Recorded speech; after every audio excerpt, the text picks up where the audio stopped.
প্রিয় দর্শক, সাজ্জাদ কাদিরের প্রীতি এবং শুভেচ্ছা নেবেন। এই মুহূর্তে আপনাদের সামনে কথা বলতে এসেছি।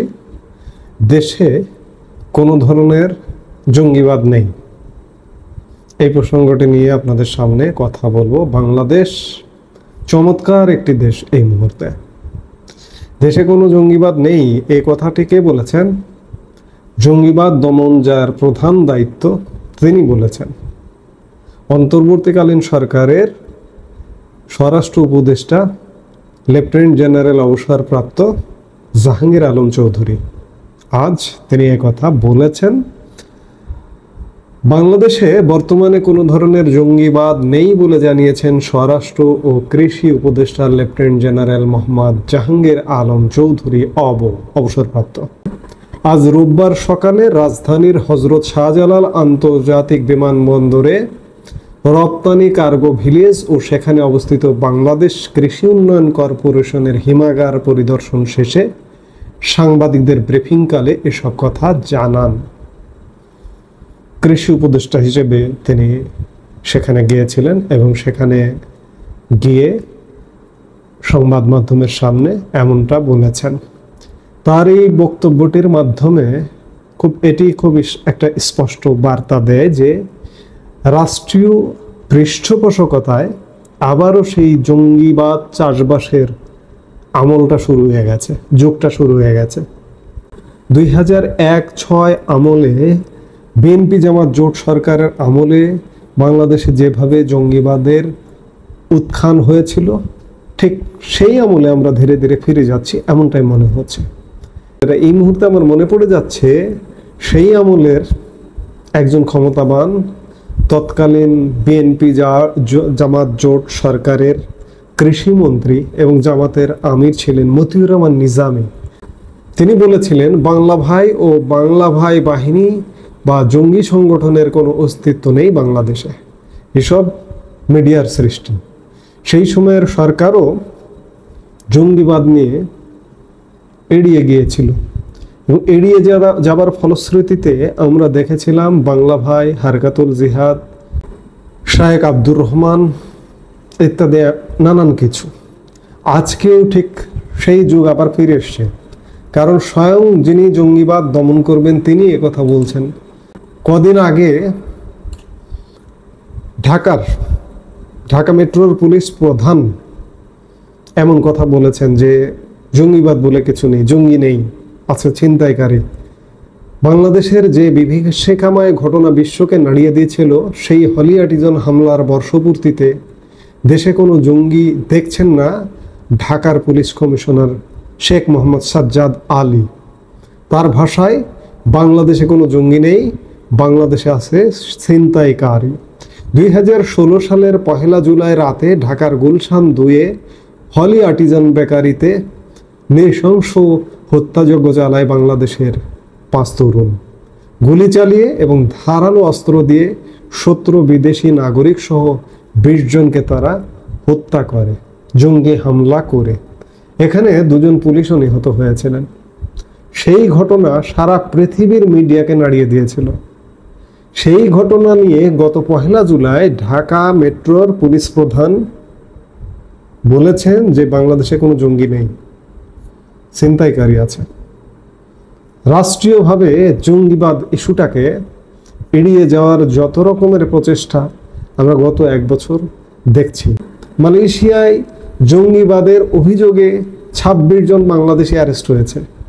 এর মধ্যে 3 জন বাংলাদেশি এসছে। এই 3 জনও নাকি জঙ্গি নয়, স্বরাষ্ট্র উপদেষ্টা বলেছেন 3 জনের কথাও। এই অস্বীকৃতিগুলো বাংলাদেশকে এক ভয়ানক দিকে নিয়ে যাবে, বিশ্ববাসীর কাছে বাংলাদেশকে এক ভয়ানকভাবে উপস্থাপন করবে। আমরা সেদিকেই যাচ্ছি। আমরা জানি যে গত 1 বছর যাবৎ এখানে জঙ্গি চাষবাস লালন পালন করা হচ্ছে। জেলে যত জঙ্গি ছিল সব ছেড়ে দেওয়া হয়েছে। জঙ্গিদের ছেড়ে দেওয়া হয় জেল থেকে, আর জেলে ঢুকানো হয় মুক্তিযোদ্ধাদের। আমরা 5 আগস্ট পরবর্তী সময়ে দেখেছিলাম নিষিদ্ধ ঘোষিত আনসারুল্লাহ বাংলা টিম প্রধান জসিমউদ্দিন রহমানি কি স্টাইলে কাশিমপুর হাই সিকিউরিটি কারাগার থেকে বের হয়েছিলেন। অন্যদিকে সেই দিনই একজন বীর মুক্তিযোদ্ধা হাসানুল হক ইনু, সম্ভবত আমি যদি ভুল না করে থাকি, তাকে জেলে ঢোকানো হয়েছিল কাশিমপুর কারাগারে। অবস্থাটি এমন, জঙ্গিদের ছেড়ে দেওয়া হচ্ছে, ভালোদের জেলে ঢোকানো হচ্ছে। দুষ্টের দমন, শিষ্টের পালন। আমরা একটা কথা জানি, আসলে এখন দুষ্টের পালন, শিষ্টের দমন করা হচ্ছে। সবচেয়ে পরিহাসের বিষয় যে একজন জঙ্গি জেল থেকে বের হচ্ছেন, একজন বীর মুক্তিযোদ্ধা জেলে ঢুকছেন। আমরা এই বাংলাদেশে উপনীত হয়েছি। রাষ্ট্রীয়ভাবে এখন জঙ্গিবাদের পৃষ্ঠপোষকতা করা হচ্ছে।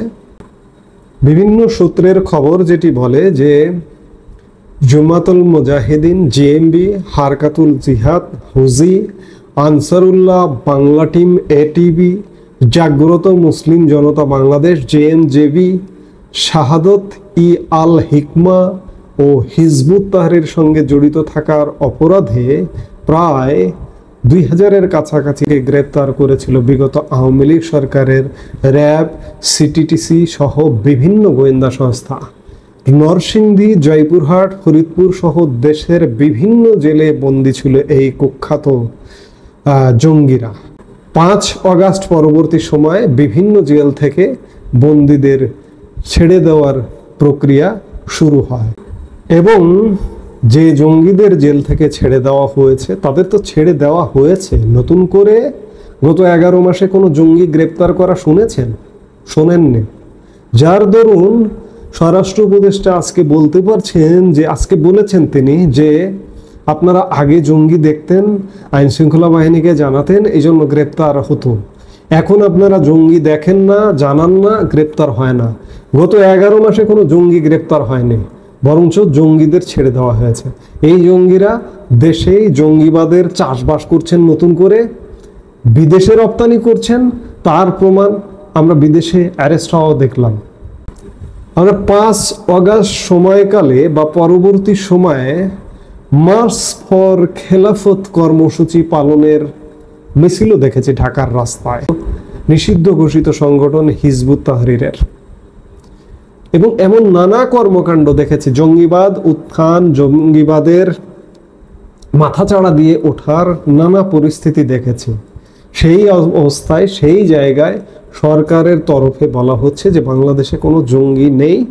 এটিকে আপনি বলতে পারেন কোনো রাজনৈতিক সরকার ক্ষমতায় আসার আগেই রাষ্ট্রীয় পৃষ্ঠপোষকতা দিয়ে জঙ্গিবাদ লালন পালন, নার্সিং করা, দেশে জঙ্গিবাদের চাষবাস করে সুস্থ সবলভাবে বেড়ে তোলা, এবং এই জঙ্গিগুলো সারা পৃথিবীর জন্য থ্রেট হয়ে যেতে পারে এবং বাংলাদেশ ধীরে ধীরে একটা জঙ্গি রাষ্ট্র হিসেবে পৃথিবীতে পরিচিত হওয়ার খুব বেশি সম্ভাবনা আছে। বিশেষ করে মালয়েশিয়া ঘটনাটি সারা পৃথিবীকে নাড়া দেবে, নাড়া দিচ্ছে ইতিমধ্যে। এর পরিণতি বাংলাদেশের জন্য কোনোভাবেই ভালো হবে না। এই মুহূর্তে এ পর্যন্তই। সবাই ভালো থাকুন, সুস্থ থাকুন। আমাদের ভিডিওগুলো নিয়মিত পেতে সাবস্ক্রাইব করুন Sajjad Kadir and the legends YouTube channel এবং লাইক, কমেন্ট, শেয়ার করে সাথে থাকুন।